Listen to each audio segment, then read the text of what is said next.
Best Life 30, your 30-day journey to creating the best life possible for yourself. You can just watch this video, or if you want to sign up for the entire series for free and get the companion bonus worksheets that go with this video, check the link in the description below. All right, so today is day 22, and we're going to learn how you can generate more sales.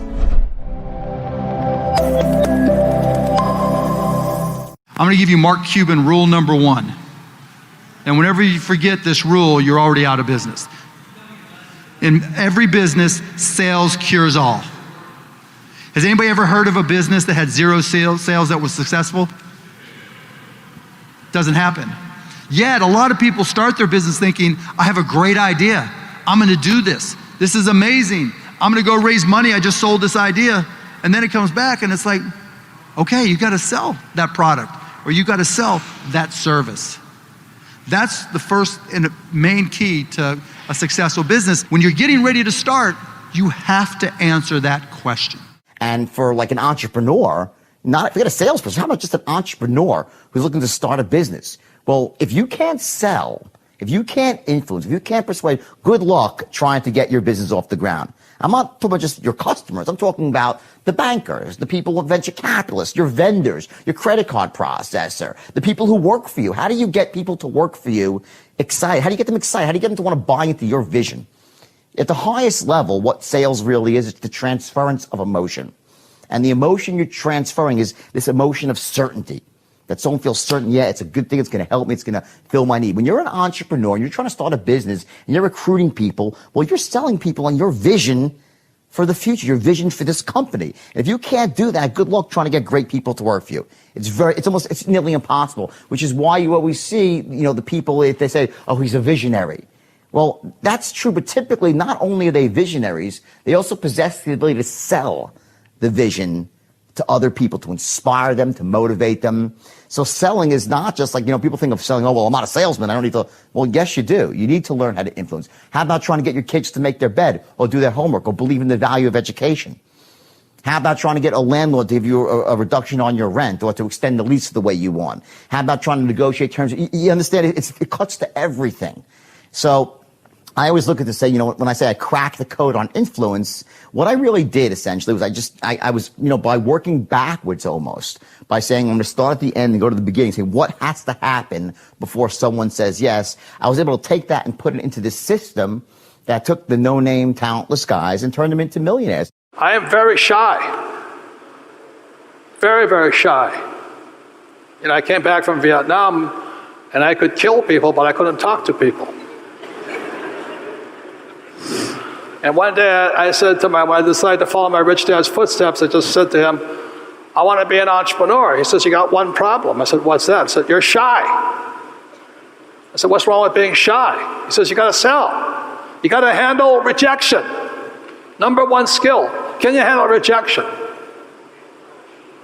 Answer is no, I couldn't handle it. So I said, I still want to learn how to sell.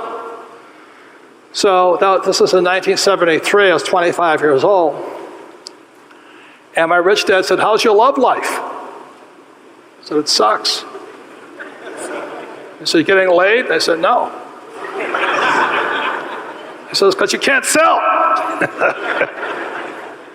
Guys got it? So when I talk about what skill do you need, when the shit hits the fan, you better start selling. So I went to work for Xerox in 1974 so I could learn how to sell. It took me 4 years.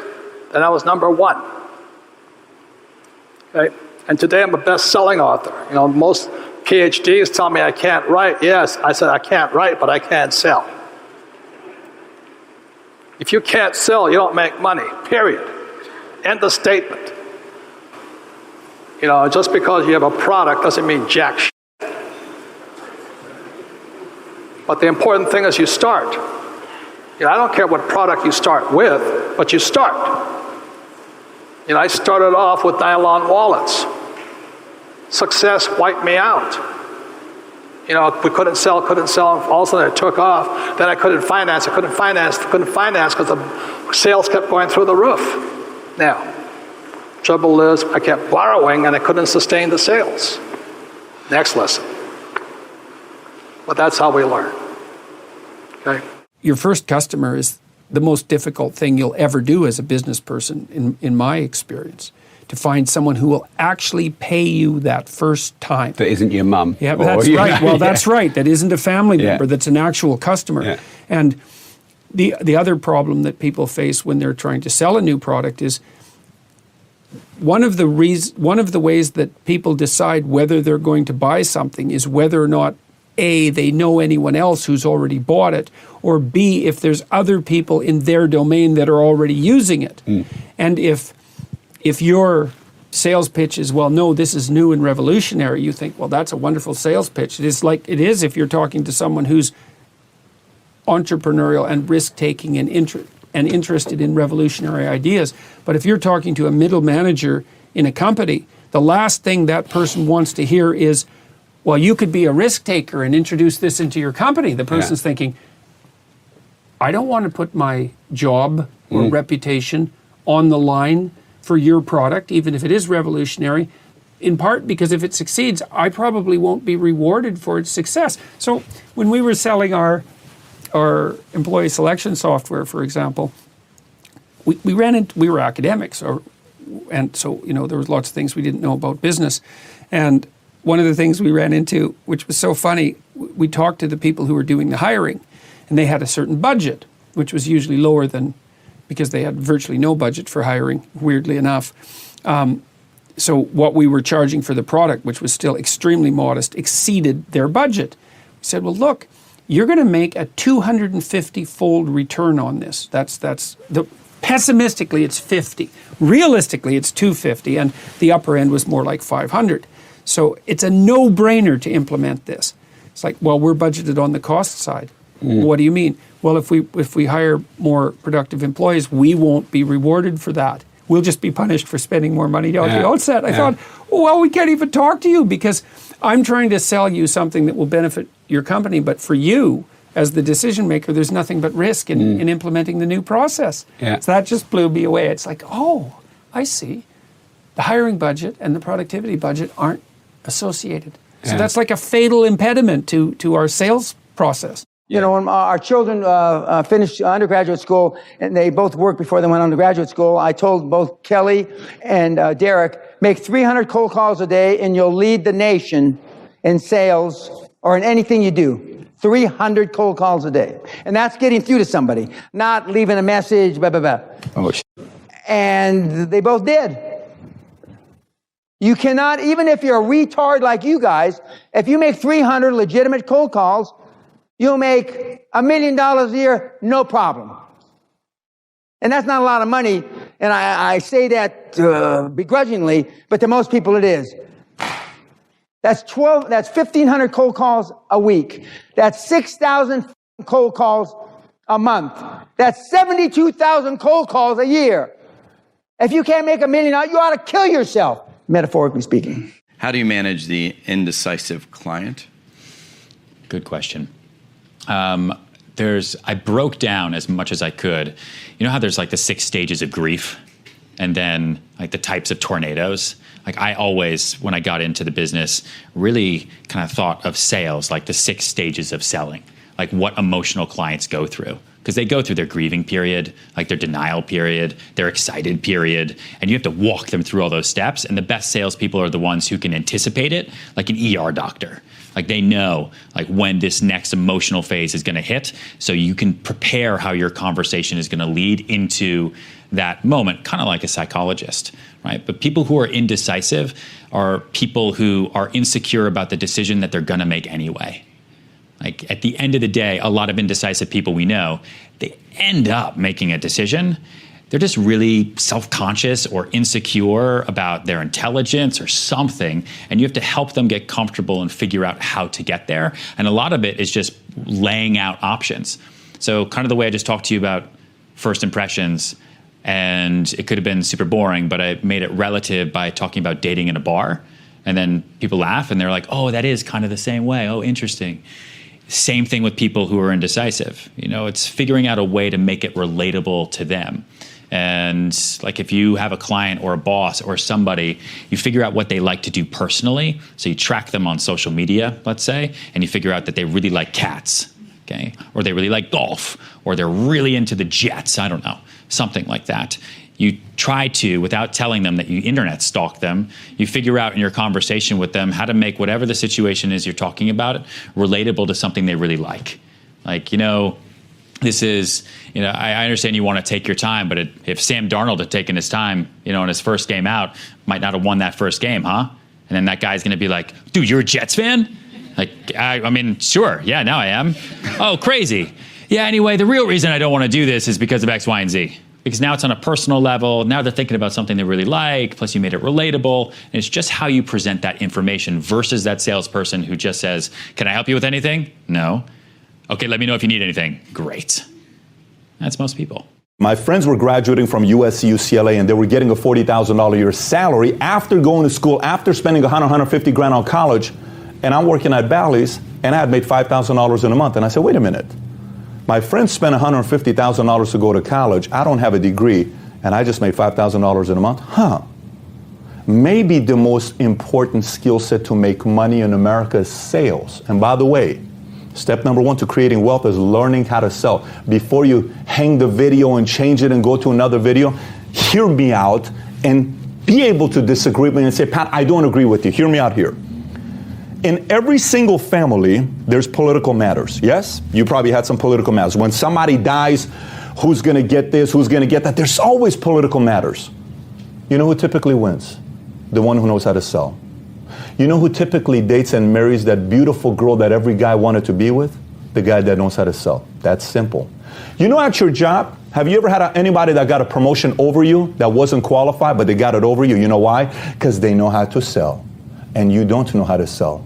And if you don't know how to sell, your salary's at 58, she's at 79. You think it's important you learn how to sell. Maybe it's important learning how to sell. You see, most salespeople, they always believe in the conventional wisdom. In order to be a great salesperson, what do you have to do? You have to have enthusiasm. You got to be excited about your product. Hey man, this is my product. It's so good. Don't you know we are the best in the world? This would help you. This will help your company. You should buy from me. Enthusiasm. Because they are taught if you are not enthusiastic about your product or service, then the prospect won't be enthusiastic either. Or what I call pretentious bonding. Hey, how are your kids? Yeah, how's the weather? How's work? You don't give a shit. Your prospect doesn't give a shit. But it's pretentious bonding. Or, you gotta follow up, man. Either they buy or they die, right? You follow up 5, 10, 20 times. You gotta be persistent. You gotta keep calling, keep chasing them. Or you gotta ask for the sale 3 times. The average sale prospect, you gotta ask them 7 times before they buy.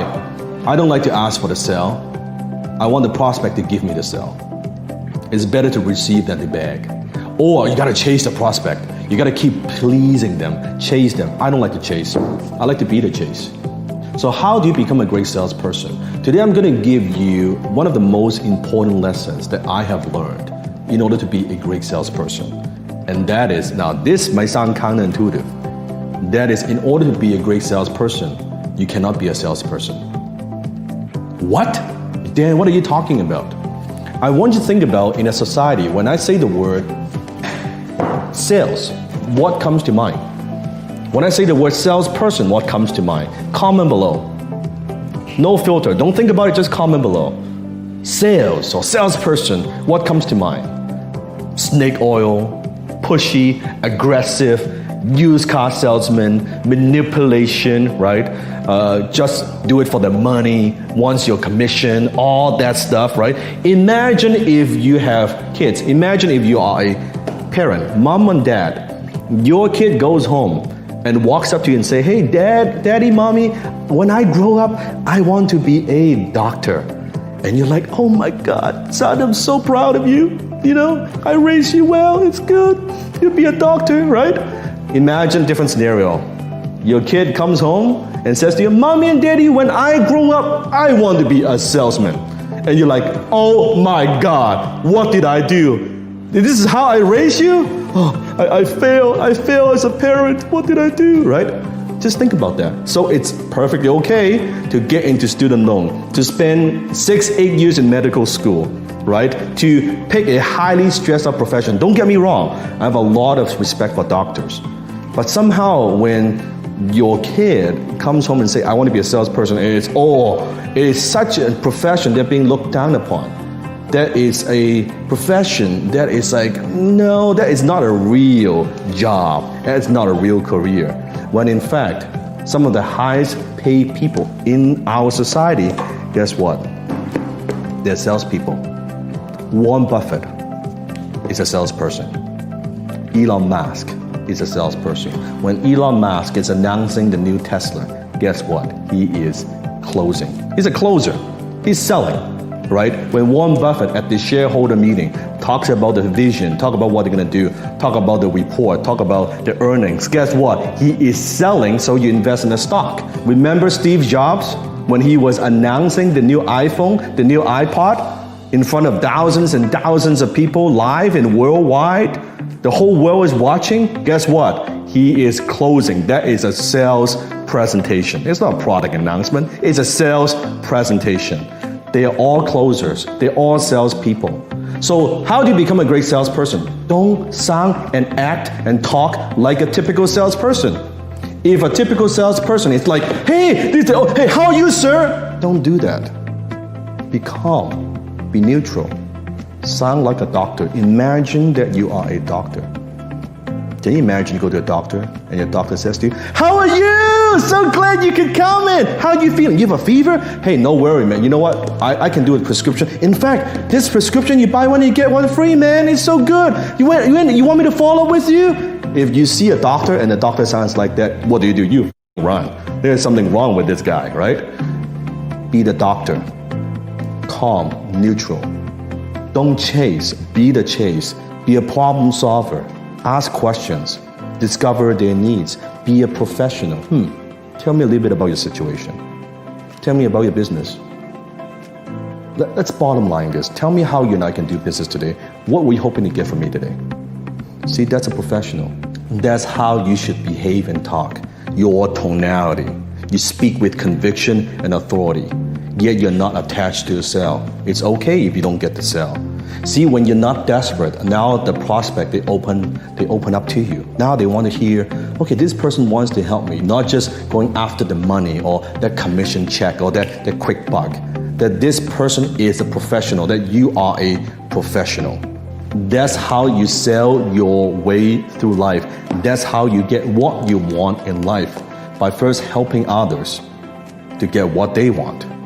Then you can get everything that you want. It is that simple. First thing you got to get right if you want to be in the sales game today is you got to get your freaking financial literacy right. You got to get your money financial mindset right. You got to start thinking about taking your finances from the level you are to the level where you and your family deserve to be. Now, you know this is true. Okay, people that are not making enough money simply make sense of why they're not making enough money. Money's not going to make me happy. I'm fine where I am. I'm doing better than people that live in Afghanistan. Okay?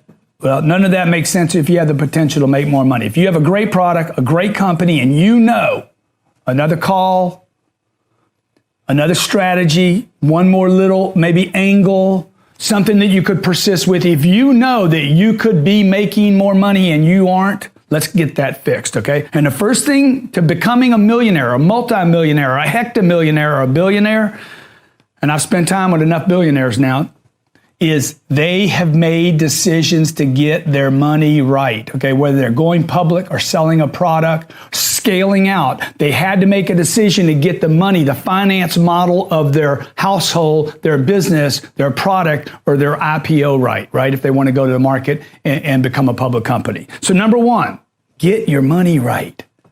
It's not about product knowledge first. It's not about sales knowledge first. It's not about sales process first. It's not about the follow-up first or writing the customer up first. It's not even about attitude first. It's about get your financial mental, get your money mental right, okay? Because if you're satisfied, if you're happy where you are financially, why would you sell anything else? Look, let's face it, you're on commission. You get paid to sell things. You get paid to close deals. You get paid to follow up only when it works. Okay, number one, get your money mindset right. You got to know how to practice, okay? So this is what we're going to do. Which one of these three do you want to handle right now? Let's go with the price too high? I feel like I'm on The Price is Right.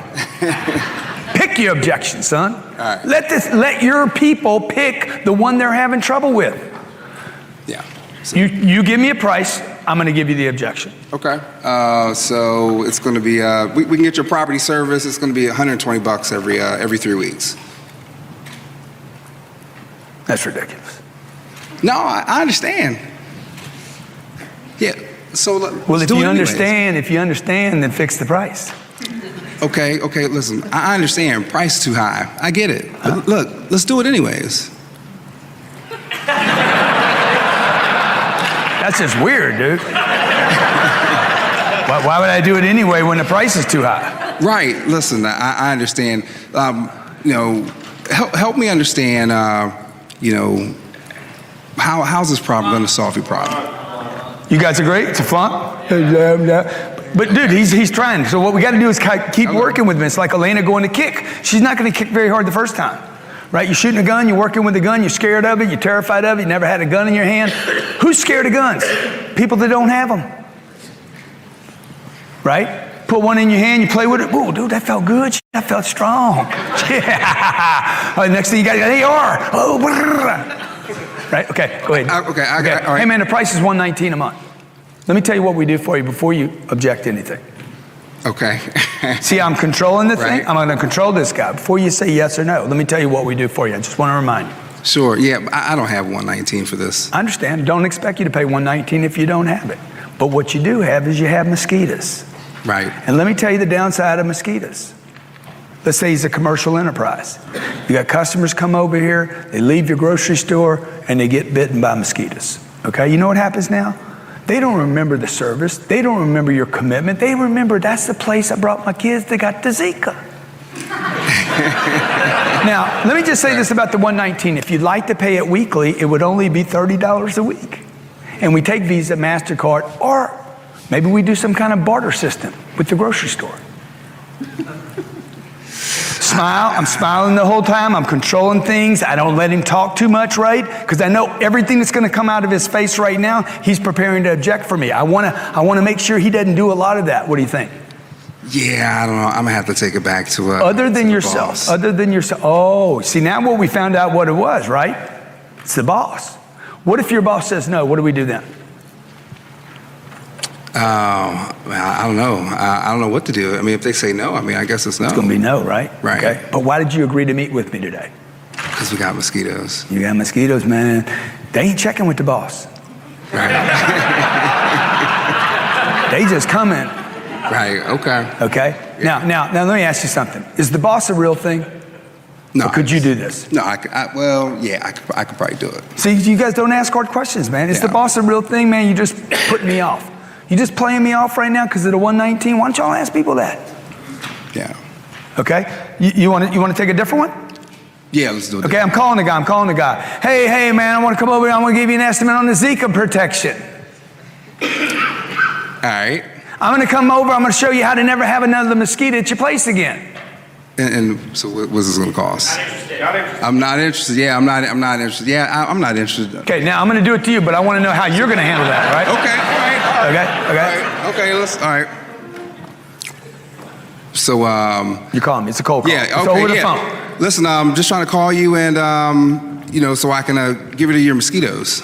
Oh, that's good, man. That's good. You got to get rid of that. That's how you get rid of mosquitoes, man. Yeah, listen. What we can do is, it'll cost about $120 for us to get rid of your mosquitoes. So that's good, man. Send me a proposal. Send a proposal. Sure. Where do you want me to send it to? Send it to my office. Just all right. I'm gonna send it to your office. You got my address? Yeah. Matter of fact, let me send it to your office. But let me get your number. Let me text message you. See, he did the number thing. It'll blow up in his face every time. You already got my number, man. Man. Don't be stupid, man. Grenade went off in his face. Okay, try it again. That was a flop. All right. Yeah, I'm not interested. You did a good up to I'm not interested. No, I understand completely. Listen, let's just go ahead and do it anyways. Flunk. Yeah. You flunk him right here. Pick it back up to where I just said, hey, look, I don't, send me a proposal is what I said. That's where he got stumped, by the way. You just go back and you pick it up where he flunked. He did good on the first part of the call. He got me to the place where I said, send me a proposal, and passed not interested. Send me a proposal, man. Okay, let me get that. Let me get your email so I can go ahead and send it to you. Flunk. Send me a proposal. I love to send a proposal. Yeah, gotta keep. I love to send a proposal. Yeah, let's go ahead and. Man, that's a great idea, man. By the way, I've already sent one in your email. By the way, how many of you could send somebody an email before the call was even finished and already have it sitting there? Directions, locations, confirmations, a place to text to in case you can't make it. Okay? Give this man a big hand, huh? Come on, give him a big hand. One thing, let me ask you this.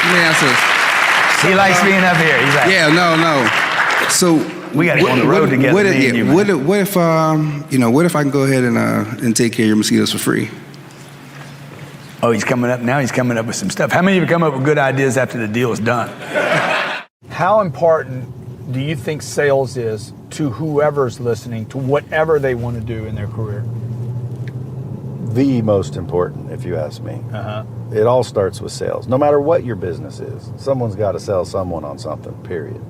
Either you're going to sell them or they're going to sell you. I mean, at the end of the day, sales is everything. At the end of the day, I have a client that's a dentist, right? Yeah. One of the brightest, most brilliant dentists on the planet. Has a hugely successful practice. Knows exactly how to drive traffic into his practice. Knows exactly what to do. Builds a VT. It's been going on for about 4.5 years. Obviously he's busy, but finally gets it done. That he wants to basically teach other dentists how to grow their business. Absolutely. He wants to teach other dentists how to grow their business and do what he does. Yeah. Because a lot of those dentists out there, they're not making much money. Yeah, right. And they could be. Oh, they could be if they do exactly what he teaches. He didn't get there because he didn't know sales. He got there because he drove traffic, right? Understood that numbers are what matters. Numbers got game. it. So he drove traffic to his dentistry. He's not doing the same thing with the... He drove traffic to his dentistry and he trained his treatment coordinators how to close business. Yeah. Selling evil?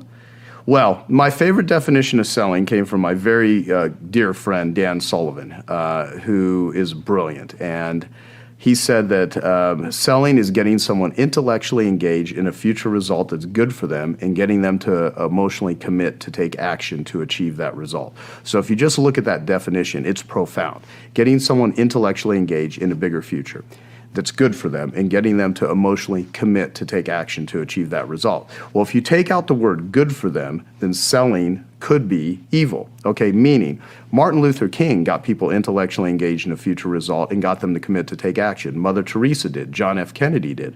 Well, so does every salesperson on the planet. So did Hitler. Hitler got people intellectually and emotionally engaged in a future result that murdered people. Wasn't good in that standpoint. But saying that selling is evil is like saying oxygen is evil. Oxygen is bad. The human body, no organism could survive without oxygen. No business can survive. No country can survive. No economy can survive and be free without sales. Sales is the oxygen that makes all of it work. You eliminate salespeople, you've eliminated the entire sales force. Most people learn what it is they know about cars, about financial instruments, about plumbing, about anything more from salespeople than they do from school.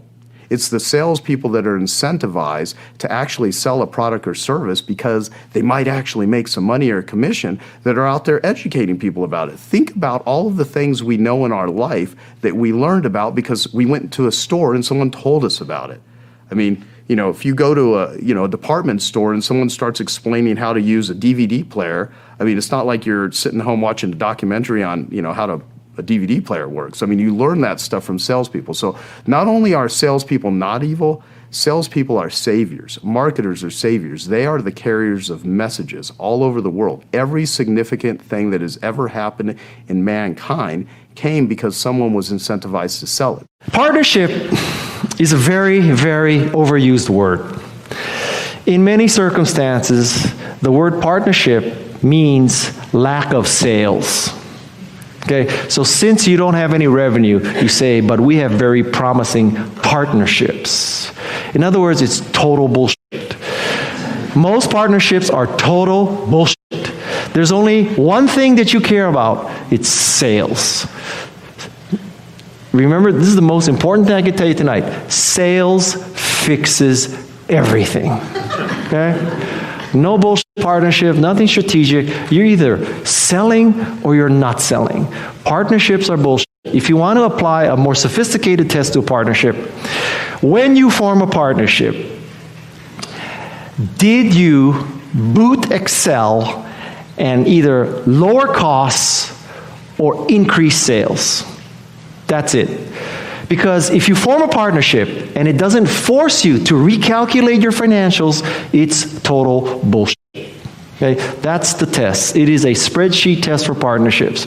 Most partnerships, you announce something, two egomaniac CEOs who don't know anything about the business, go to a press conference, you announce this great thing, and then nothing happens. The middles and the bottoms of your organization can't stand each other, nothing happens. Okay, so use the spreadsheet test. Don't form partnership. Instead, focus on sales. Focus on sales. I swear to you that most entrepreneurs use the P word in order to blow smoke because they cannot use the S word, sales. The ideal number of times you use the word partnership in a presentation is 1. Like, just say it once. You have 1 partnership. But if you start spitting it out like it's the key strategic strength for your company, oh my God, you are in deep trouble. Okay, but generally speaking, unless it changes your spreadsheet, partnerships are bullshit. Now I've got a special bonus clip that I think you're going to enjoy, but before that, it's time for the best Live 30 questions of the day. It's not enough